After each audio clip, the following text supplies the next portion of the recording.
Missed an episode of your favorite podcast? Choose from over a decade of content in our archives, not just the latest episode. All free at GCNlive.com. This is your call to action.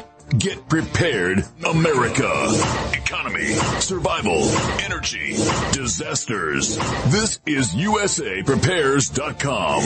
Informative radio, educational radio. Interact now by emailing instructor@USAPrepares.com or text at 434-390-7953. Class, please take your seats. Now, your instructor, Vincent Finelli. Jason and I were just chatting about the selection for president. And he's working on a website so that you could vote for him, write him in. And we were talking about in the past, I have written myself in for president a bunch of times. And governor and senator, congressman, mayor, and that's because there's nobody worth voting for.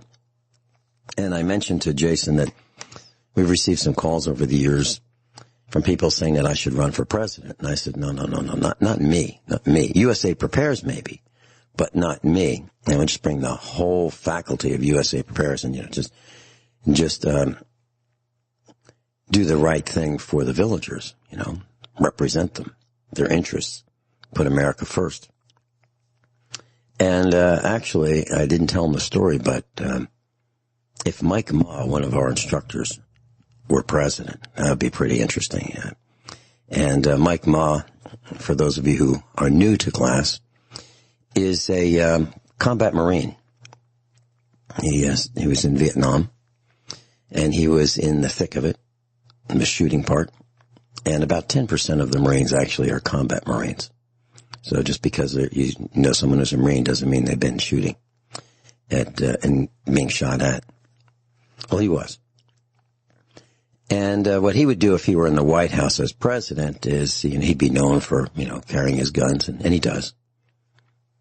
And he'd call people in that he'd want to have a discussion with and see how they feel about certain things. And if they disagreed with him, that gun would probably go off, that pistol. And then everybody else that got called would be really afraid to go meet with the boss. Because you remember what happened to the last guy that had a chat with the boss. So that's kind of what Mike Ma's administration would be like. And it wouldn't be that he was a dictator, but he'd want people to do the right thing and have morals and values and a code of conduct and be polite and so forth. That's what he would want. He would want honesty and integrity in the Mike Ma White House. Something that is lacking and has been lacking for decades in that area known as the District of Criminals. Everyone all set? Cocked? Locked? Here we go. Your dial is set correctly to USA Prepares. Thank you for being in class with us today. I'm Vincent Finelli. And today it's just me. Just me and a couple Colts. And those Colts have names. And if you want to see what they look like, you can go to the internet. And the Colts that I have with me in the studio have names. And their names are real short. Very, very short. So you can type in Colt, C-O-L-T, and then you can type in the type of Colt. One of them is a black Colt. And the name of the black Colt is AR-15, AR-15, as in AR-15. The other Colt is named 1911 after the year 1911. So if you want to look up what the Colts look like, you can go to the internet and type in Colt space AR-15, click on images, you'll see it, or you can click on Colt 1911, 1911, and click on images, and you'll see what they look like. Rich Sheehan is farming today. He's preparing for winter. He's stacking wood. And as the weather's getting colder and winter approaches, this is what farmers do.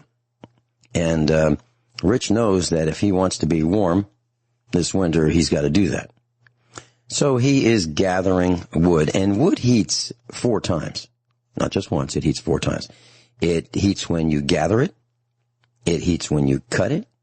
It heats when you stack it. And it heats when you burn it. So at least 4 times, sometimes 5 or more. And since Rich Sheben mentioned cars this morning,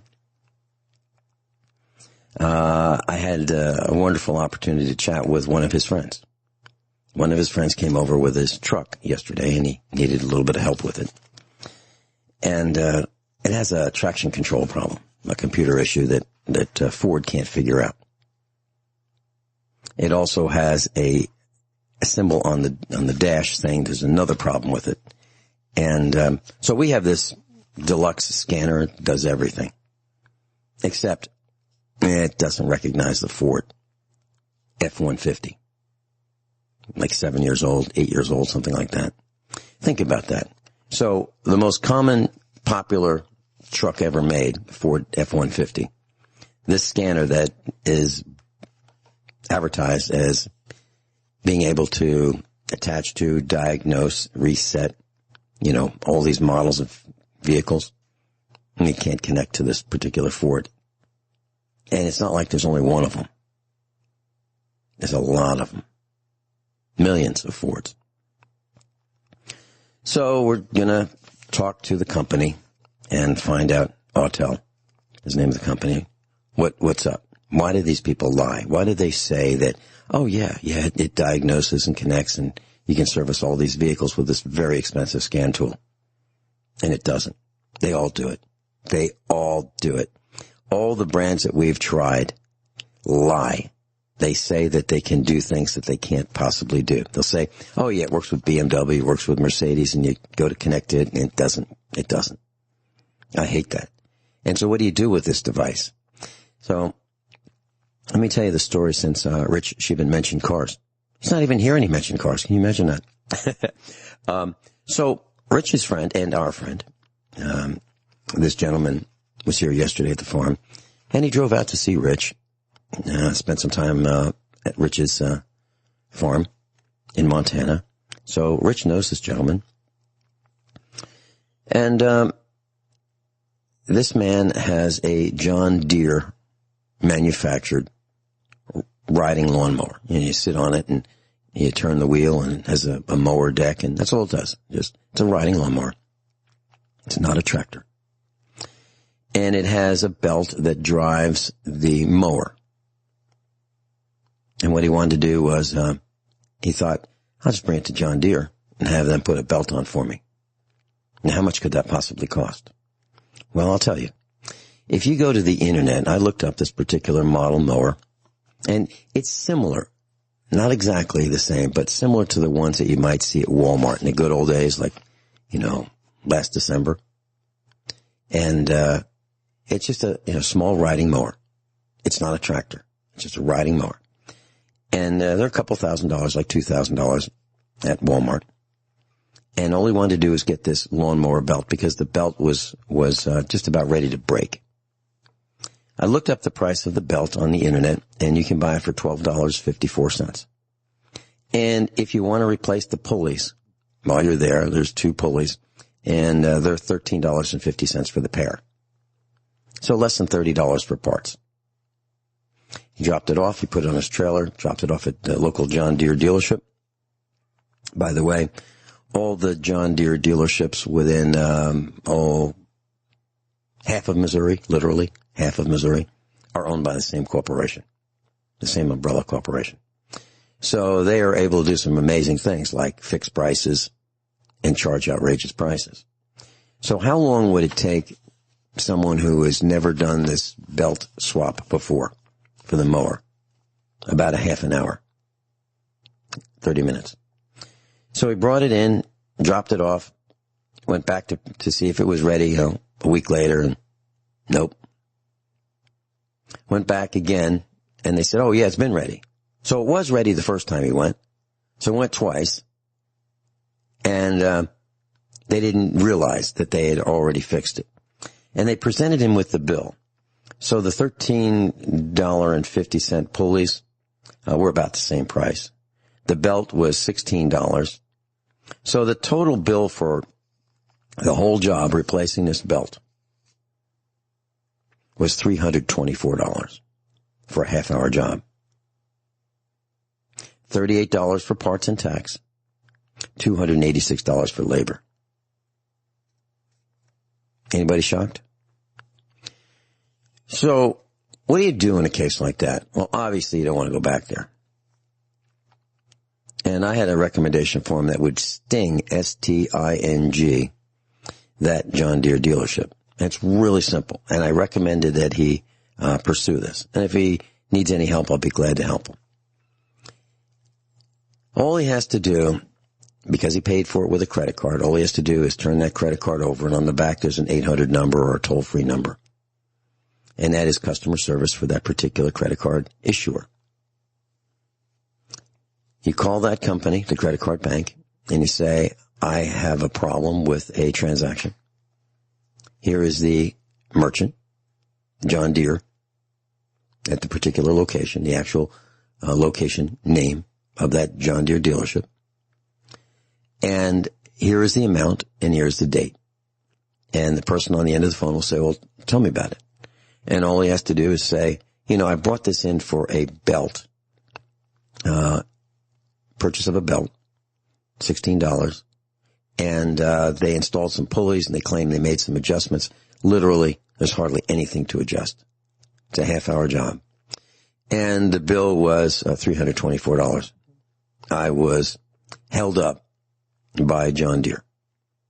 As in Jesse James held up. And I would like to dispute this charge because it's unreasonable. In my world, I would call that the 5 o'clock surprise. Kind of like you have your car fixed and they say, well, it'll be ready on Friday. It'll be ready on Friday. It'll be ready on Friday. And you go at Friday and they say, well, it's almost ready. And then, you're expecting it's going to be ready at 4 o'clock because that's what they told you.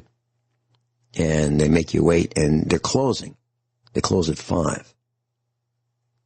And it's ready at 5 o'clock, and they say, okay, they take it off the lift, and they say, okay, here you go.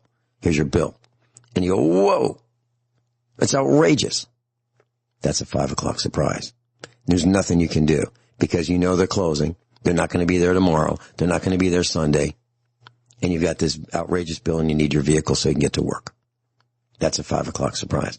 So if that ever happens, what you do is where they say, sign your name right here on the work order or the credit card transaction. You write the word dispute, D-I-S-P-U-T-E. And then you sign your name. And that tells the credit card company, because they can see that electronically, that you didn't like it from the very beginning of the transaction payment. And what they'll do immediately, right then and there on the phone, in the case of our friend and Rich's friend, the credit card bank will reverse that transaction, take the money out of the merchant's account, take it back from John Deere, and put it into the customer of the credit card, the bank's customer. You get your money back, all of it, right then and there. Now, additionally, the merchant, John Deere, gets slapped with a fee, $35. And I'll tell you the rest of the story when we come back. So, class, if you'd like to call in and if you've got some questions about preparedness, I'm going to be talking about the tips from the book today. And I've got plenty of them, so I've got plenty to talk about. But if you've got some questions and suggestions about preparedness, and I'd like to stay focused on preparedness today, 866-582-9933, 866-582-9933. That's the number to reach me. I'll see you on the call screen. I'll put you on the air. Okay, so what happens when you officially file a dispute with a credit card bank, your credit card bank? They take the information and the dispute starts day one, and you get your money credited to your account right then and there on the phone. So you get all your money back. And banks don't do anything for free, you know that. So they charge you interest, and they try to find all kinds of ways to make money on the movement of digital currency. And what they'll do is they'll slap the John Deere dealership with a $35 fee because you initiated this dispute. So John Deere's can be frosted. Now, they have an option. They can do something or they can do nothing. If they do nothing, that money stays in your account and you get all your money. In this case, our friend would get the belt, the pulleys, and the labor for free. And that would be compensation for him putting up with this ridiculous situation. But that's probably not fair, right? But John Deere has another option. They can respond and say, they can appeal it. They can say, no. That's what we always do. We always charge our customers so much money. And then the bank can say, you think that labor charge of $286 for a half-hour job is fair? No.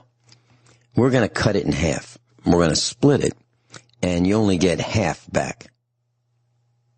So the bill becomes a little bit more reasonable, but it's still an overcharge. That's how it works. Now, if John Deere responds, and they have to respond in writing to the bank, when they respond, they can do it by email or by, physical USPS mail. But they have to respond in writing, and they have 30 days in which to do that. If they fall outside the 30 days, the customer wins. But if they do respond, what typically happens is all the money goes back into John Deere's account. It gets taken out of the customer's account and gets put back in John Deere's account. And if the customer says, hold it, wait a minute, that's ridiculous, and responds in writing because he has 30 days to do the same thing, this can go on and on until somebody gives up. The one who gives up first loses. That's the way this works. It's called a dispute. And I suggest you learn how this works. I told you how it works. I suggest you keep this in the back of your mind, and you initiate disputes when you are cheated. Now, do not do this frivolously. But if you feel that you've been cheated, and you feel that you've tried to work it out, and it can't be fixed, this is what you do. And I've done it several times. And typically the things that cause the most disputes in my world is when someone in the family is cheated with an automobile repair. It's real common because people have no idea what entails the repair of their car. They have no idea. So the merchant, the mechanic, the shop, in this case, John Deere's repair shop, ripped our friend off. It happened to family members. And when it does, I have the same reaction, and I help those who have been ripped off respond. And I can respond as a mechanic and say, here's what it really is. And I can cite the internet sources, and I can say, well, here's what it really should cost. Here's what the internet says. Here's how much the parts cost. You can get them at AutoZone. You can get them online. You can get them at lots of different places. Here's the proof that they inflated the prices way, like double retail. And here's how long it takes. It takes a half an hour, and they charge 2 hours. And an hour for them is, let's say, $100 or $120. Who do they think they are? You have to cut these guys down to size. Kyle in Montana, welcome. Good morning, Vince. Hey. Since you mentioned cars, Kyle. I was just going to put. Go ahead. I was trying to think of what would be a good name for the book, and that is the name of the book. Since you mentioned cars, and it has something to do with cars, but not completely. It's not totally about cars. But it's kind of this inside joke we have here at USA Prepare. So, when Rich Sheepman's on with me, he does his best to make sure I don't say that. So I say it even when he's not here. So you got to stay in practice. Yeah, I do. Yeah, so I was just going to put an exclamation point on some of the stuff you were saying there about the dealership. My daughter has a Honda Pilot, and the ignition switch went out of it, and the dealership quoted her almost $500 to replace that ignition switch. And so my daughter, being my daughter, jumps online, figures out, sees how to do it before she even calls me. She sees how to change out that ignition switch herself. But the problem is the car, even though if you change the ignition switch, you still have to go into the computer and make sure that the new key will read the computer, and the computer will read that key. And so the old key has to be in proximity of the original ignition switch in order for the car to run.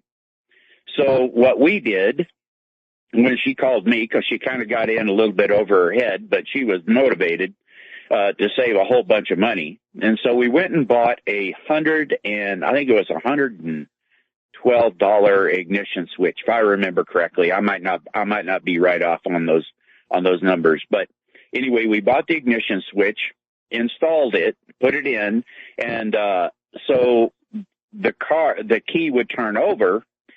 But in order for the key to turn over, I had in order to get the vehicle to Honda to be able to reprogram it, I took the old key, taped it to the ignition switch, the old ignition switch, so that it would have a proximity, because it has to be in a certain proximity, taped it to it, and then the new ignition switch would start the car.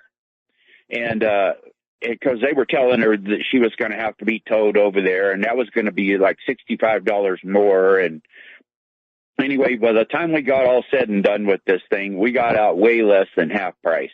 They did charge us like $70 to reprogram it, and because the service writer was fixing to try to charge her all kinds of money, and I walked out there to when he was talking to the mechanic, and I said, "Let's get this straight. All you got to do is untape that old ignition switch, unplug it, plug it into the new one, plug your computer in, tell it that this one's the new one, and put that cover back on, and you don't even have to do that. We'll do it. Take you 10 minutes. Because that guy was still wanting to try to charge us like $180-something bucks. And I said, well, and that ain't going to happen, or else she'll drive it just like it is. Anyway, the mechanic looked up at the service writer and said, yeah, he's right. About 10, 15 minutes is all it's going to take me. Oh, okay, then I guess we'll be all right. And so, it ended up being, they still charged her $70, which was, at that point we were into it about 180 something bucks rather than almost 500. So anyway, that just puts in a little bit of an exclamation point on what you were just talking about. You just people have to be motivated, and they have to be aware. But I had one other thought. I was going to go down a little rabbit trail with you here. So folks, I was at a gun show this last weekend, and I happened to have two very fortuitous conversations. One of them was with a gentleman who owns that provides security for 4 Fortune 500 companies down south. And they were in big cities in Atlanta and Louisville and Kentucky and then some other big cities down there. I'm not going to name the name, of course. I don't want something to happen. But anyway, the companies have told him to put on 200 more people and have them trained and ready to go before November. So if you think that there's not going to be anything happen, I think you're sticking your head in the sand is going to be the easiest way to get your butt blowed off. So my opinion is, this guy, and so what I told him we had a conversation, went on for a while. And what I told him at the end is I've been telling people to make sure they've got enough propane, gasoline, food, water, ability to get water, all of these things, and make sure you can get through this winter, through March of this next year, and whatever it's going to take. And he was starting to walk off, and he turned around, looked me straight in the eye, and said, "That is exactly correct." So then the next conversation that I happened to have was with another person who was one of the top executives for a major bank. And they are moving here in this area. And they said to me that before they could get permission from the bank to move, they had to provide the bank with the exact location of where they were moving to, physical address, and have 24 phone and internet access 24/7 for the next 5 months. Now, I don't know. I was talking to them and I said, what is all of that, kind of security and craziness, why is that so? And she said, well, they haven't said anything to me specifically, but my feeling is something is fixing to happen, or they are expecting something very bad to happen. But she did say that they haven't said anything to me specifically. So anyway, I just thought I would throw that out there. Folks, you've got, 40 some odd days till the election, and the crazies are already winding up before the election. And there's reports coming in that they are somehow getting weapons. And it ain't stuff that you go down here to your local hardware store and buy. So anyway, I think if this is a rough winter, there's going to be a huge die-off because, in my opinion, the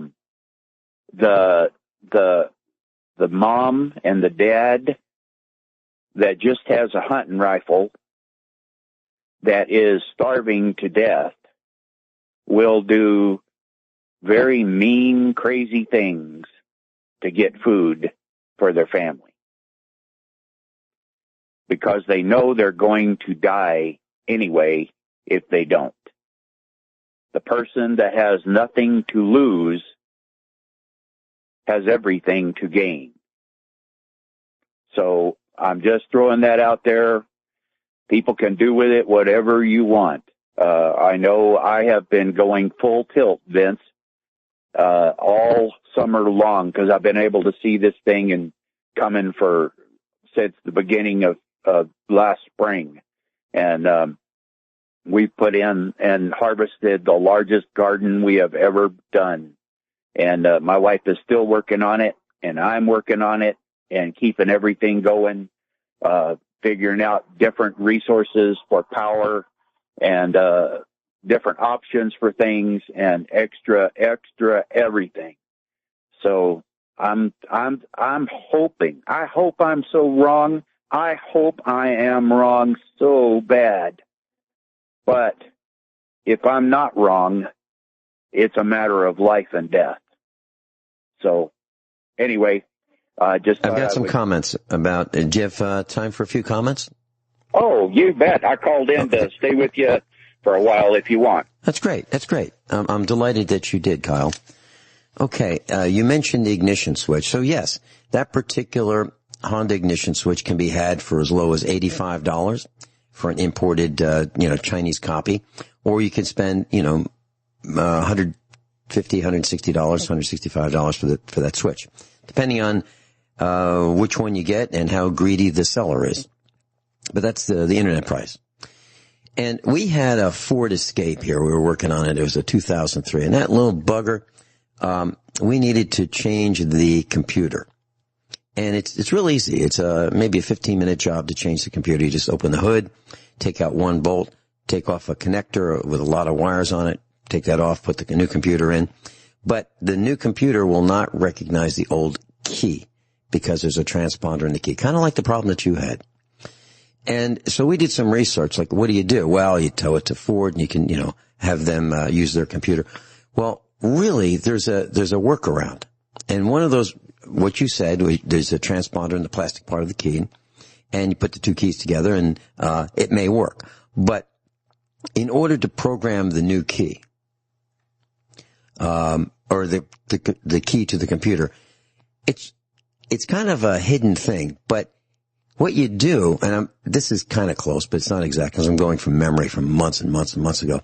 But you put the old key in the ignition, and you step on the turn it to on, run, not start, but to the previous position before starting it, the run position. You step on the gas pedal 3 times, take out the old key, put in the new key, step on the gas pedal 3 times, and it's programmed. But where does it tell you to do that? You got to do a lot of research to figure that out, because Ford isn't going to tell you. So these new cars with these plastic transponders in the part that you hold with your thumb and forefinger, they've got a transponder in them.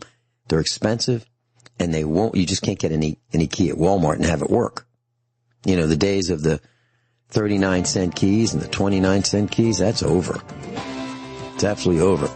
We had a BMW in here that had a broken key. And so in order to make that work, you had to take the plastic transponder from the old key and use it with the new key in order to make that work. Otherwise, it's $750 for the key.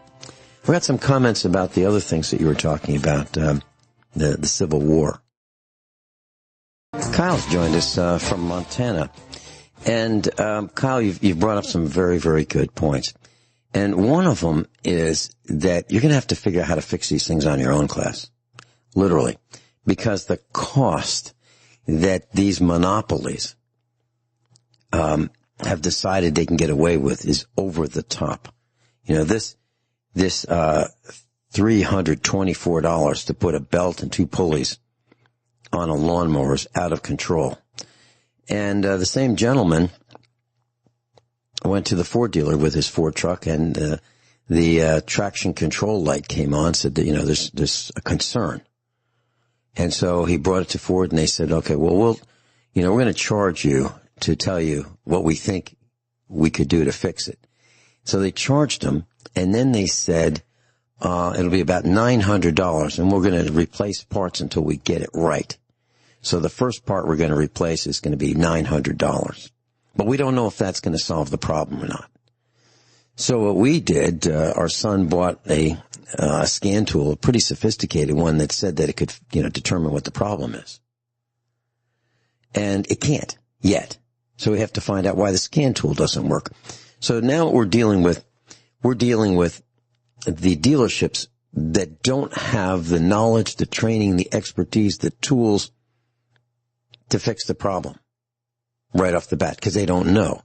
And that the reason that some of this is happening is because the vehicles have become so complex, because the generally dumb public thinks it's great to have a driver's side control for the heat and air conditioning separate from the passenger side. It's ridiculous. It used to be, and I'm challenged. I'm literally challenged trying to fix some of these vehicles. I recharged an air conditioning system on a Mercedes. It was really simple. I knew what the problem was. The compressor locked up. So we replaced the expansion valve. We replaced the receiver dryer filter. And it was an external compressor lockup, so it didn't explode inside. So we didn't have to worry about, bits of metal and shavings and so forth being inside these fine passages of the air conditioning system. So we added extra parts just as a precaution, the receiver dryer filter, which is one part, and the expansion valve, and we replaced the compressor, and I charged it, and it didn't work. I'm thinking, what's with this? I've been doing this since the 70s. I know how to do this.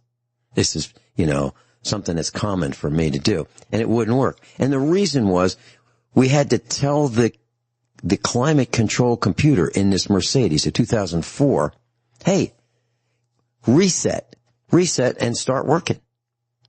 That's what we had to do because it didn't know what to do. It got confused. So there's a transmission control computer. There's a ignition system computer. There's every kind of computer you can think of is in these cars. Suspension. And we can't live with them. And the dealerships can't fix them. And the mechanics don't want to pay the money out of the small shops to buy these expensive computer tools in order to diagnose the problem. Because it's not just a mechanical issue anymore.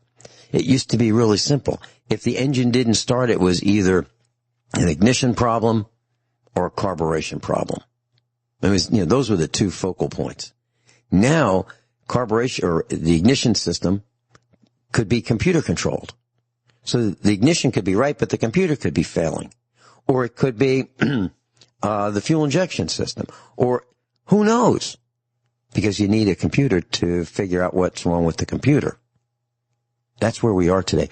So I suggest you don't buy new cars.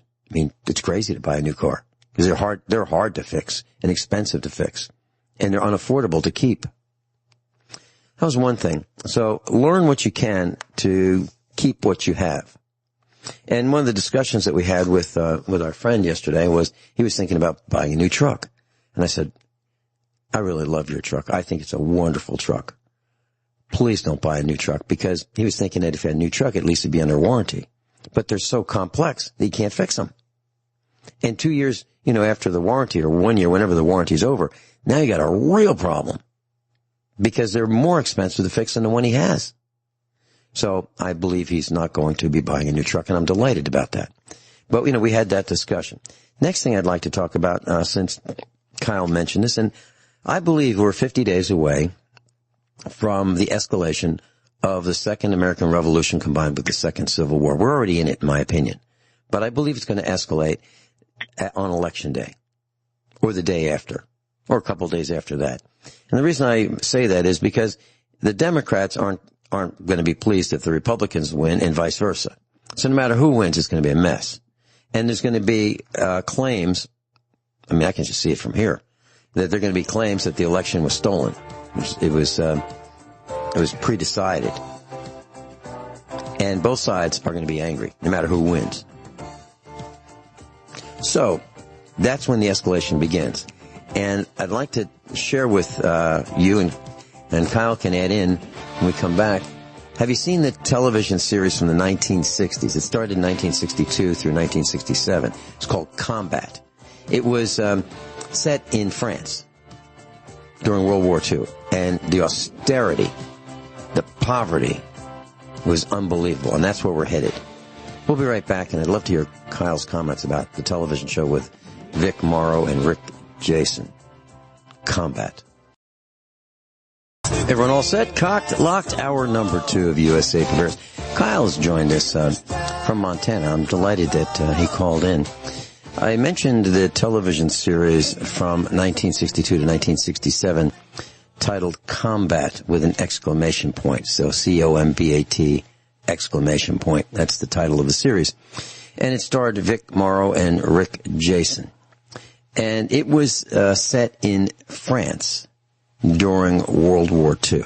And it was the Americans trying to defend France against the Nazi invasion. Now, many of us were probably not taught this in school, but let me share this with you. On December 7th, 1941, the Japanese, in an unprovoked attack, bombed a U.S. naval site in Hawaii and blew it up. They destroyed most of our fleet.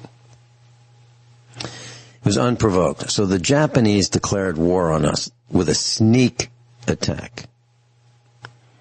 December 7th, 1941. 4 days later, and this is the part that's not taught in school, Germany declared war on the United States. So if you're wondering why we fought the Germans, it's because they declared war on us. So the reason I mentioned combat, and this is, I'm going to signing this as homework class. There is an entire series that you can buy, DVD series. It's really expensive in my world. Now, I've seen it as high as almost $200. And I bought a copy used, the complete set, all the series, for $50 shipped. So it can be done. And you can buy it on eBay used, and I'm okay with buying used DVDs. I absolutely am. But what you'll see, and the reason I'm assigning this as homework, is I believe this is where we're headed. I've assigned The Walking Dead. I've assigned Jericho. And I've assigned Survivors. And now Combat. COMBAT exclamation point. So this series will show you how miserable war is. And this is as real as it gets. And it's the lives of the guys who were fighting in combat in France. And it shows the lives of an American squad of soldiers. And you will see that they're hungry, they're cold, they're dirty, the conditions are just awful. The tanks are coming after them. They're outnumbered, outgunned in many instances. It's just awful. And it's just the will to survive that gets them through this, and the camaraderie. So I suggest you consider that. And the reason that it's so important that I assigned it as homework is because I really believe that's where we're headed. You will see people living without food. You will see buildings bombed to smithereens. You will see people ratting each other out. You will see the worst and the best of humanity. And I think it's a lesson that you need to learn right now. Right now. Because this is where we're headed. As we get closer to the election, 50 days away, no one's going to be happy. Or at least most people aren't going to be happy. We're just going to sit out on the sidelines and kind of watch the chaos. Not that we're going to enjoy it. It's going to be awful. It's going to be the worst days, or some of the worst days of our country, if not the worst. Brother against brother, neighbor against neighbor, dog eat dog, the supply chain collapsing further, the sickness, the disease, the lack of water, the lack of sanitation, the trash everywhere. It'll take generations to clean up the mess. It's all built on the greed and stupidity of people. It really is. We have, regardless of what you think about the guy in the White House, it seems like he hasn't been telling the truth about the corona panic and the coronavirus. Now we thought maybe we could, at least maybe, there's one guy that, is trying to get us out of this mess. But now we're starting to learn that he's not the white knight, figuratively, that some might have thought he was. So the corruption is everywhere. The greed is everywhere. The stupidity is everywhere. And you have to figure out how to do almost everything, if not everything, for yourself. You've got to grow your own food. You have to process your own food. You have to store your own food. You have to learn how to defend what you have. You've got to get out of Dodge. And that's what Kyle's been saying. And when you watch Combat, you will see how really bad it was. The buildings are being burned in cities throughout the country. 48 of the 50 largest cities are having problems with, we can call them protests, you can call them riots. They're riots. Buildings are being destroyed. New York City is vacant. There are people sleeping on the streets like never before. The country is going down. You need to take care of you. You cannot fix this problem. It's way bigger than we can fix. I can't fix it. Kyle can't fix it. Class, you can't fix it. All of us together can't fix it. It's too big. So you are in charge of you. Kyle, any comments? Did I lose Kyle? Kyle, are you there? It says that you're there. Yep. Okay. Okay. Kyle, are you there? Have you muted your phone? Okay. Well, I'll keep talking and Kyle, just chime in. So one of the things I wanted to share with you today, class, is that we have a vice president hopeful. Her name is Kamala Harris. Or Kamala Harris. I'm not sure how to pronounce it. I don't watch the news. Her family owned slaves in Jamaica. Y'all know that? And she was seen in Miami, Florida. She's the gal that wants to ban black rifles. They call them assault rifles, AR-15s. And she was being protected by the police. And guess what they were carrying? Black rifles. And those are the same police that she vows to defund. And she was wearing a black mask. Jumpin' Joe the plagiarist wears a black mask as well. How come he wears a black mask? Is there something about a black mask? Does it mean something that I don't know about? Is that different from a white mask? Or a light blue colored mask, the way that surgeons would wear those blue masks? What is it? Does it mean Black Lives Matter? Or is that the new color of the American SS? What does it mean? China enjoys something called a most favored nation status with the United States, which means that the United States will treat China as well or better than any of its other trading partners. Now think about that. Why did that happen? Well, Bill Clinton, in his campaign promises while he was stumping in the 1990s, said that he would not do that. But he did. He made China a most favored nation for trading. So we treat them better or as well as other trading partners. Now, who are the Chinese? Well, these are the guys that steal our technology. They dump low-cost and substandard products in the United States, sometimes below cost of production, to drive our manufacturers out of business, and then they raise the prices, meaning China does. They fill our landfills with junk that doesn't work, and they take our dollars while they're destroying our manufacturing base. China is the counterfeiting capital of the world, in my opinion. They counterfeit cell phones, all kinds of electronics, leather belts, handbags. They even counterfeit U.S. currency, silver dollars, and everything else in between. They're the guys that unleash the corona death and the corona panic. Now, my question is, why is it that our current president hasn't eliminated the most favored nation status for the Chi-Coms? Why? Why has our Congress allowed this to continue? Why? Are they paying attention? Next thing, I see a call on the call screen, but I don't know who it is. Let's try this. Hi, you're on with me, Vin Finelli.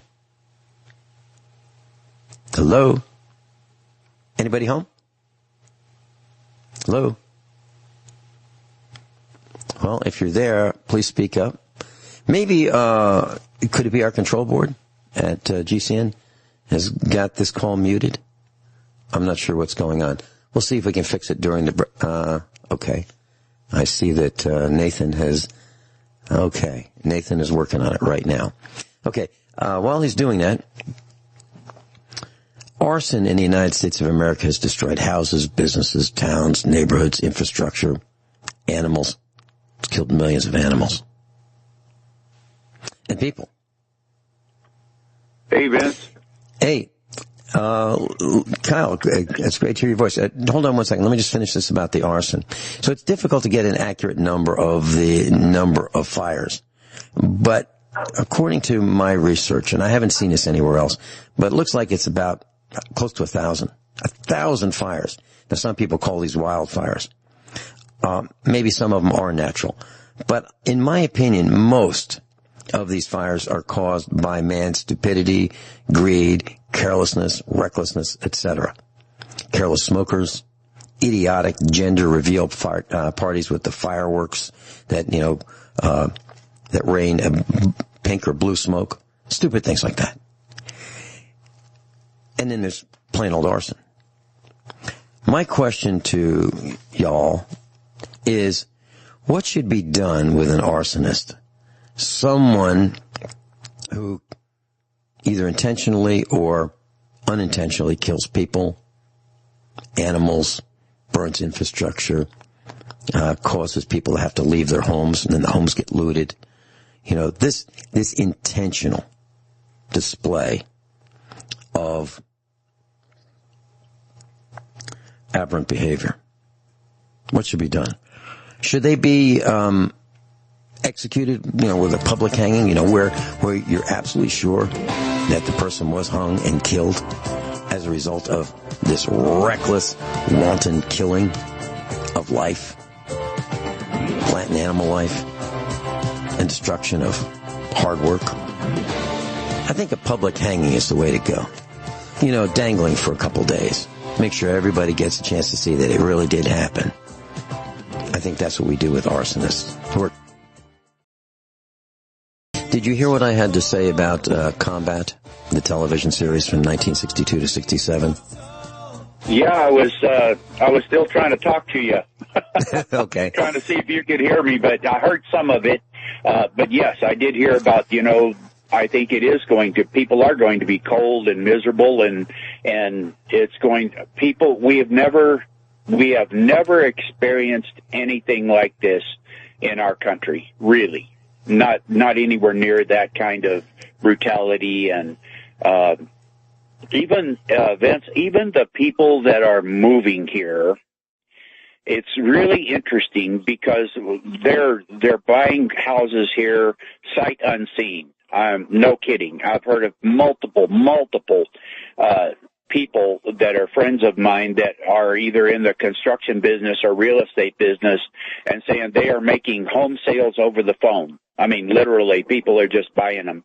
And somehow they think that moving to this area is going to save them. But they don't understand how brutal some of the winters can be. And they don't understand what it's like to live without infrastructure or heat. They expect that when they turn the electric heat on, it's going to warm the house up, or the natural gas is always going to flow, or the water is going to always flow. There's a mentality of a lot of people that have moved here that think that just because they've moved here, they're okay now. They're out of the mayhem. But I think if the infrastructure does not hold together, if that happens, and or the supply chain does not hold together, the reality of the brutality and craziness is going to overwhelm 95% of the people. Okay, I agree with everything you've said. And so, class, think about this. There are people, believe it or not, who believe that water comes from the faucet. They don't realize that there's a team of people who make that happen, make the pumps work, make sure that the water's treated. I'm talking about city water, for example. Make sure that it's safe to drink, chemically treated, filter out the big chunks, make sure there's the appropriate pressure. Too much pressure and your pipes will burst. Not enough pressure and you won't have any water flowing out of your shower head. That kind of thing. So there are people that go to work every day to make sure that happens. Now, when the infrastructure breaks and they can't get gasoline and they can't go to work, the water stops flowing. It's not automatic. It's maintained every single day, 24/7. Somebody's there, working on it, making sure. There's a crew of mechanics and maintenance people that make sure it works. Not just the people who send out the bills. I'm talking about the people who actually make sure that the water gets delivered. The people who fix the broken pipe, water mains, etc. Meters that start leaking. There's all kinds of problems that can happen. And it's not like the water just comes out of the faucet automatically by magic. It's an act of man that makes that happen. Well, when those people can't go to work, it stops shortly thereafter. So natural gas doesn't come out of the ground naturally and get delivered to your home naturally. It's delivered by infrastructure, which is maintained by people. We're in for an unbelievable mess. Unbelievable. And I'm not so sure that the president, the current guy in the White House, understands that climate has changed. You know, a 70-degree delta in 24 hours in Denver, Colorado recently is mind-blowing. 70-degree change in temperature in 24 hours? That's relatively new. We've had a 50-degree delta here in Missouri, and I was shocked. The animals were shocked. The plants were shocked. The trees were shocked. Everything was shocked. And during the summer, I mean, Kyle mentioned it. He's right. Absolutely right. So in the heat of the summer, when it's no fun working really hard outside, we're hauling wood. 2 years worth. Why? Because that's when you get the wood in the summer, when no one's thinking about it. I'm talking about wood for heat. People are going to be freezing, and it's going to cost a lot more when they realize that they're cold to buy that same wood that they could have gotten. Class, Kyle joined us. Kyle in Montana, USA Prepares Instructor. I want to share something about prices. I'd love to get Kyle's input on this. We live a couple thousand miles apart. I'm in Missouri. He's in Montana. So, Kyle, 6 months ago, we decided that we were going to buy 2 German Shepherd puppies. And Mrs. Finelli did some research, and she found a breeder in Missouri. And this breeder had pups ready right then and there. And so I called and talked to them, and it sounded like they were just what we were looking for. They were offered at $350 each. Now, these are registered German Shepherd puppies, checked for hip dysplasia. I mean, these are perfect. These are magnificent animals. I'm not bragging. I didn't raise these or breed them. I just bought them. And so they were $350 a piece, and I said to the breeder, I'd like to buy 2 of them, if that's okay with you. He said, sure. I said, how much would it be for 2 of them? Now, I can certainly multiply 350 times 2. I could do that. He said, I'll tell you what, we'll do it $300 a piece if you buy 2. I said, okay, may I come right now? He said, yes. So we bought 2 of them, 2 females. And they are just the most attentive, the most wonderful. They're spectacular in every respect. Now, the reason I'm telling you this story is that, 1, I want you to think about a protection animal or 2. The second reason is I want to tell you what happened to the price. And I was talking with one of our instructors, and he may call in sometime, and when he gets his, and his are going to be available soon, within a week or so. And he's buying them from the same breeder, same parents, same breeder, $800. So the price went from $350 to $800 as a result of the new monetary system, the new economy, the corona panic, the increase in demand for protection animals. Kyle, have you seen the price of quality things going up, regardless of whether they are biological quality or mechanical quality or electrical quality? Have you seen the same thing? Absolutely, Vince. It's just been stunning. A friend of mine actually works in the electrical department of Home Depot, and he told me that they can't even, the cost of breakers for them, they're trying to hold it, but it's went up to them, and they've increased somewhere in the neighborhood of 30%, and they can't even get them.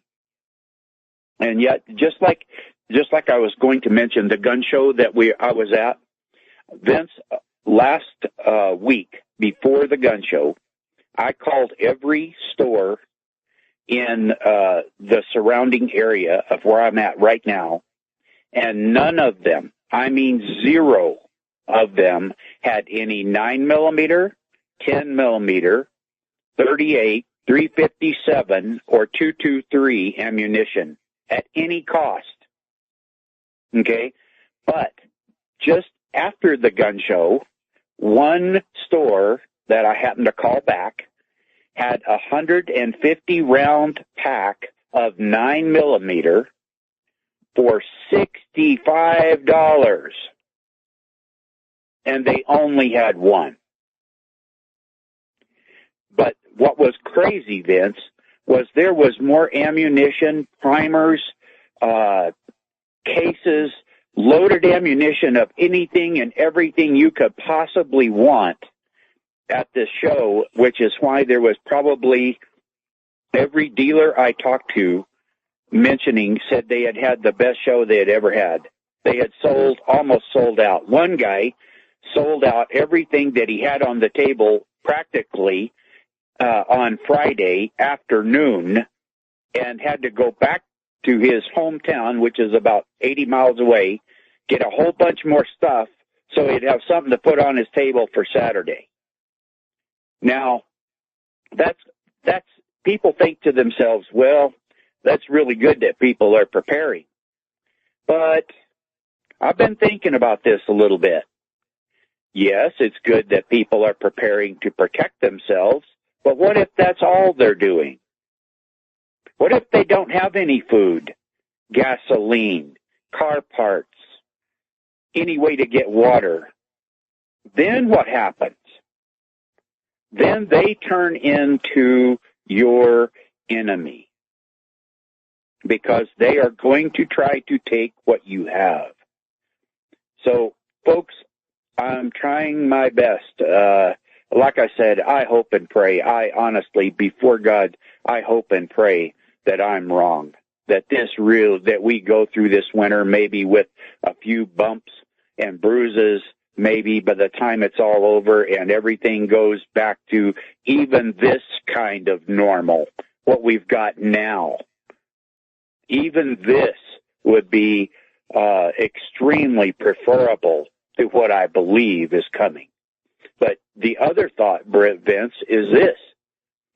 If there is that kind of civil unrest and lawsuits being filed, like we heard on the news just a few minutes ago about the outcome of the election, and there's no clear winner and blah, blah, blah, going on and on, this turmoil. And there's no quote-unquote commander-in-chief. What do you think that's going to make countries like Russia and China and Iran and all of those countries, they're going to be looking at us like a dog with a bone. And we are going to be at our weakest. And no matter what people think, we are hated around this world. Sure, we have most favored nation trading status with China, and just like you were mentioning before, that might be, but I believe the only reason that is that way is because all of these major corporations, these greedy, stinking, maggot corporations, for their profit, moved everything over there. And so we have no choice but to grant them that, or we don't have anything here. We don't have anything for those guys to make money with, nor do we have any parts or pieces of things to keep things going. So we're stuck. They own our debt, which I just heard a rumor the other day. I just watched this guy talking about one of their major people with the Chinese bank saying they're fixing to liquidate 20% of U.S. treasuries. Well, good grief, that's going to put a whole bunch more dollars right out there in circulation. Anyway, I just think if we are attacked or anything like that happens, China and or Russia or whoever else is with them, they're going to go nuclear right away because they already know our nuclear arsenal.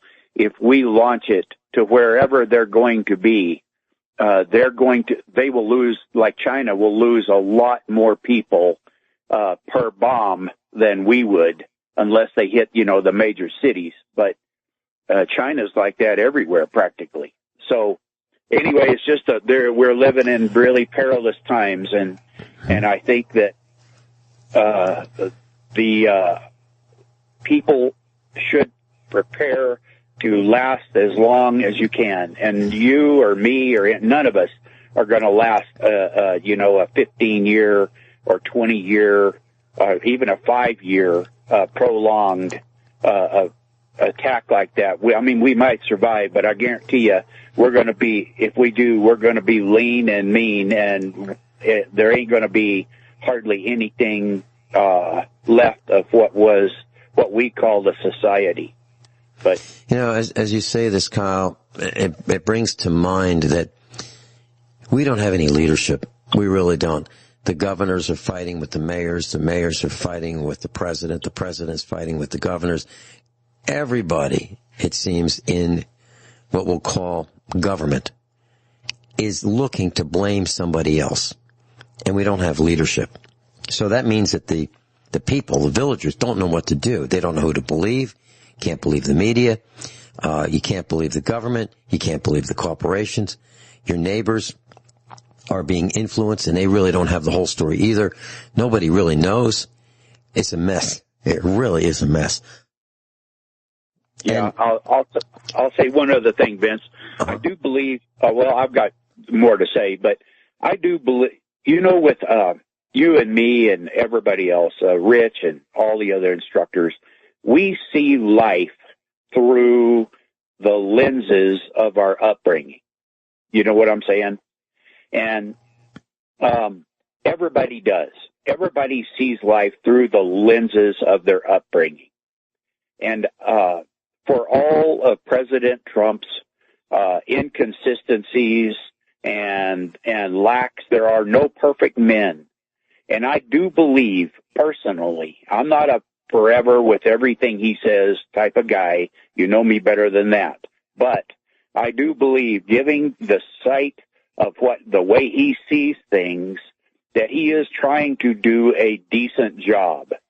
I don't believe that he has, this is me personally, I don't believe he has a deceitful agenda brewing in his mind. I don't see that. I do think that Biden is a liar to his core.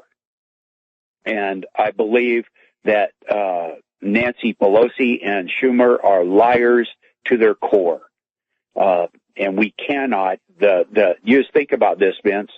If Biden is elected by some miracle, the military, the police, and freedom-loving Americans cannot allow him to take office.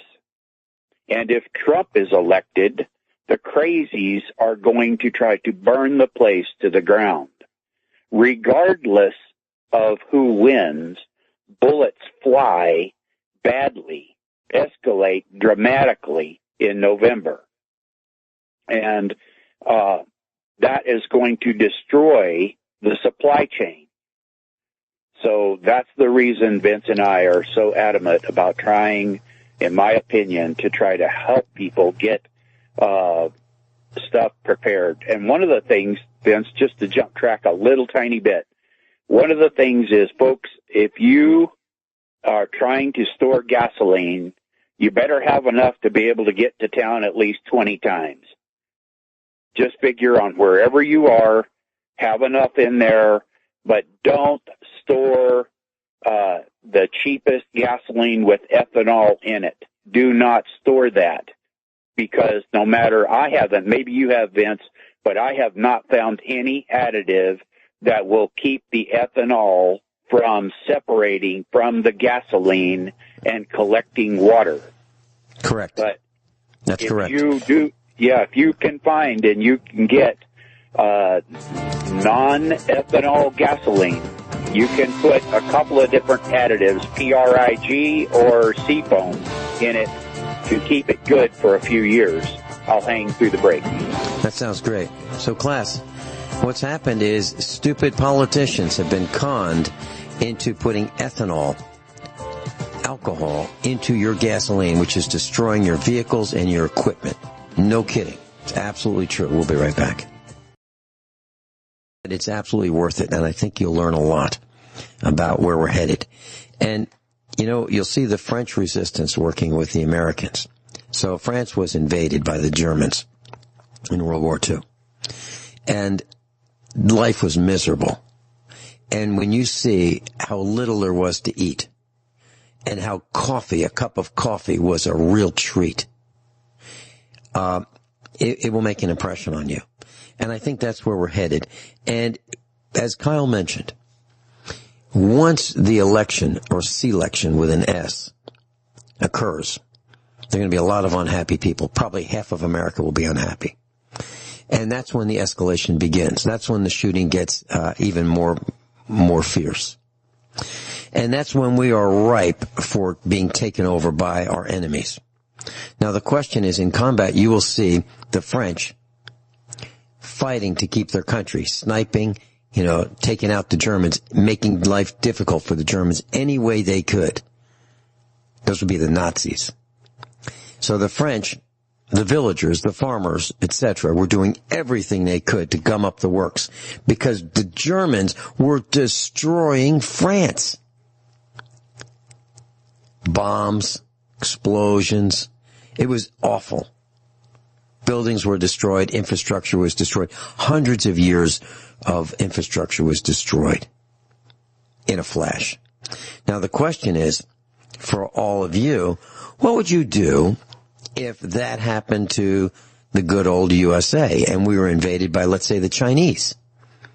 Would you get that hunting rifle? And would you climb a tree and take out one here and there and make life crazy for them so they wouldn't want to come back? Would you do that, or would you run and hide? What would you do? Because you'll see both things happened in the television series Combat! ! Kyle, any comments? Yeah, I had one more thing I was going to add in here. You remember at the bottom of the hour news, it was talking about this hurricane coming in, and it said the people that are evacuating are being put in hotels. And one of the guys came on there and said, well, that's good and that's bad. It's bad because we don't have a place now to put some of the utility workers to be able to keep infrastructure going, right? So those guys have to be taken care of. Can you imagine, Vince, what would happen if two things happened? One, there was a banking crisis so that the utility workers were not getting paid. Number one. Number two, can you imagine if that kind of disaster was over almost every large city in the country? You would see such mayhem, what we've got now would seem like a walk in the park on a sunny day compared to what that would look like. Yeah, and let's just complicate it just a little bit more. Let's say these cities had trouble getting gasoline. Okay, so it made the news that, city A, B, C, D, E, they're very low on gasoline.